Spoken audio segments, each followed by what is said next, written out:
And thanks for staying with us to Health Matters. As the world marks the Autism Awareness Day, parents, educators and caregivers are putting the spotlight on the hurdles that people with autism face every day of their lives. Early interventions on children with autism can greatly improve learning, communication and social skills, as well as underlying brain development. And TVC News' Kemi Balogun reports. Research shows that genetics are mainly responsible for having children with autism spectrum disorder, with older parents being at a higher risk of having children with autism. Parents who have a child with autism have a 2 to 18% chance of having a second child who is also affected. You understand? Yeah. Bemisola Alade is a mother of a 20-year-old autistic child. She takes us through her daughter's growth and developmental process throughout the past years. I started watching her developmental stages. I went and checked from my own study and such that children develop. I found that she was not meeting milestones. So I began to watch her. And eventually we discovered that she was just autistic. She didn't walk on time. She didn't speak on time. You know, she has this habit of looking at people and staring at people and all that.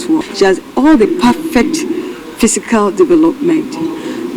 I now started discovering she couldn't hold things properly. She couldn't try to cut time. Autism can affect the whole body, and the attention deficient hyperactivity disorder affects an estimated 30 to 61% of children with autism.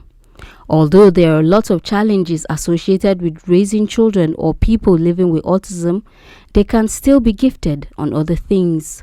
If you give her your phone number now, she won't forget it, even after you've left. But I'll say, this person's number, she said, I know it. Then you leave things around, we notice that when things you don't are missing around, you just ask her, Abby, do you know where this is? She said, we left it here. An estimated 40% of people with autism are non-verbal. 31% of children with autism spectrum disorder have an intellectual disability, and about 70% with significant challenges in daily function. When this child is born, from maybe 0 to 2-3 years, there may be no symptom. The child will be talking, will be playing, will be interacting, will be doing everything normally. Then after some time, it has low onset, so this child starts regressing. So that's why most times people with autism, the society looks at it like in Nigeria, for instance, they'll say it's not normal. Proper attention to detail when raising children with autism remains the anchor that will propel catering effectively for their special needs.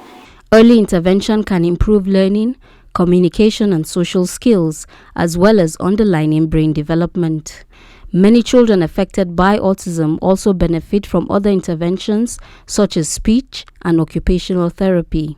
I was changing schools for her until we found a school where I had to, the school proprietor was able to sit down and say, tell me what is really going on. So I told her, when I mentioned her state of dyslexia, she said she didn't know. Need a lot of therapy, physiotherapy, occupational therapy, and these things are really expensive and sometimes difficult to come by. We still have states in Nigeria where they don't have special needs school.